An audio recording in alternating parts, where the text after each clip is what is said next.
Hello guys. आपको किस चीज़ को छोड़कर आगे बढ़ने की ज़रूरत है, फ्लो के साथ रहने की ज़रूरत है।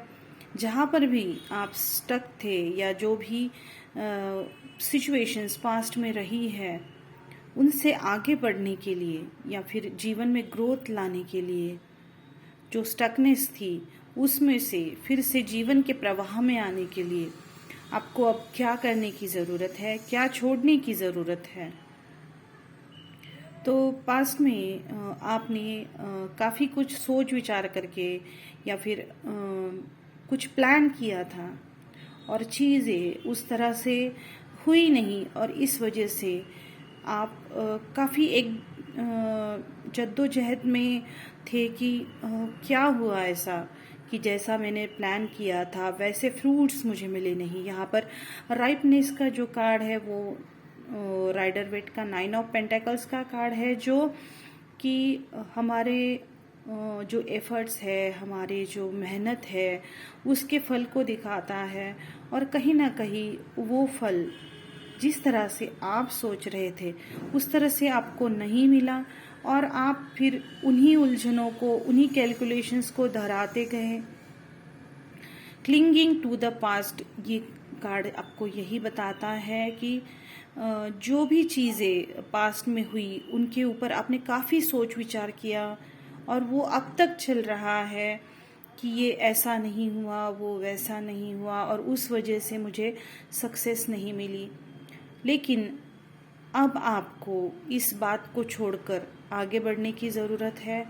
हो सकता है कुछ ऐसा होना था जो आपका नुकसान कर दे, इसके लिए वो चीज़ें हुई नहीं, ऐसा सोच के आपको आगे बढ़ना है। क्योंकि इस तरह से पास से कनेक्ट रह के आपको प्रेजेंट में कुछ भी नहीं मिल रहा है, सिवाय के आपके दिमाग में वही थॉट्स बार बार आते रहते हैं।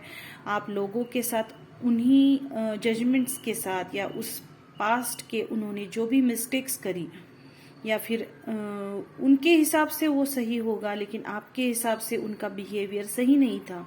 लेकिन आप उन्हीं चीज़ों को लेकर आज भी उन लोगों को अगर जज करते हो तो कहीं ना कहीं इसमें बदलाव आने की कोई गुंजाइश नहीं रहेगी। और अगर आप ये छोड़कर एक न्यू बिगिनिंग करते हो या फिर जिस तरह से चीज़ें अब बदल रही है उनके साथ अगर आप आगे बढ़ते हो तो ही आपके जीवन में कुछ चेंज आने की संभावना है।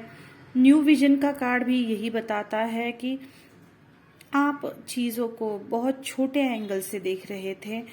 हो सकता है कोई बड़ा काम हो या फिर बड़ा कोई टारगेट हो जिस वजह से ये चीज़ें आपके जीवन में हुई। एक बड़े एंगल से आपको देखने की ज़रूरत है, एक अलग नज़रिए से उसकी तरफ देखने की ज़रूरत है। हो सकता है उसका रीज़न आपको समझ में आ जाए क्योंकि चीज़ें क्यों हुई है। और सोच विचार करने से भी अब कुछ नहीं होने वाला है। आपने बहुत सारा टाइम इसमें बिता दिया है, हो सकता है कुछ साल इसमें आपके बीते हो, क्योंकि यहाँ पर मेजर अरकाना कार्ड है, 9 ऑफ पेंटेकल्स का कार्ड है, 5 ऑफ कप्स का कार्ड है। तो ये बहुत दिनों से काफ़ी स्लो प्रोसेस रहा है और आपने बहुत सारा दिलो दिमाग उसमें लगा दिया है, सोच विचार में, और उसको ठीक करने में आपने बहुत सारा टाइम एनर्जी लगा दी है। तो अब आपको इसको छोड़ के आगे बढ़ने की ज़रूरत है।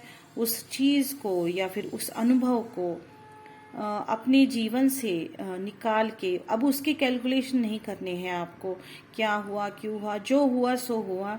इसको छोड़ के अब आपको एक नए सिरे से आगे बढ़ने की ज़रूरत है। अपना जो नज़रिया आपने जो बनाया था पहले, उस नज़रिए को भी छोड़ने की ज़रूरत है, फल की चिंता को भी छोड़ने की ज़रूरत है, और पास्ट की मिस्टेक्स को या फिर जो भी गिल्ट आपने पाल के रखे हैं, लोगों ने आपको बताया कि आपने ये सही नहीं किया और उस चीज़ का गिल्ट आप अब तक ढो रहे हो, तो उस गिल्ट को भी छोड़कर आपको आगे बढ़ने की ज़रूरत है। तो ही आप लाइफ को सही मायने में एंजॉय कर पाओगे। यहाँ पर राइपनेस के बाद 10 ऑफ पेंटेकल्स का कार्ड आता है, तो अगर फैमिली का जो स्टेबिलिटी है, फैमिली की स्टेबिलिटी है, खुशी है, कुछ भी आपको हासिल करना है, तो फल की चिंता छोड़कर आपको एक पॉजिटिव एटीट्यूड लाने की ज़रूरत है। आपको पास्ट में ना रह के फ्यूचर में भी नहीं रहना है, सिर्फ प्रेजेंट को देखना है और जो भी हो रहा है उसको एक अनुभव समझ के फेस करना है। डरना नहीं है, ना ही पास्ट की सोच रखनी है, ना ही फ्यूचर की चिंता करनी है। Thank you.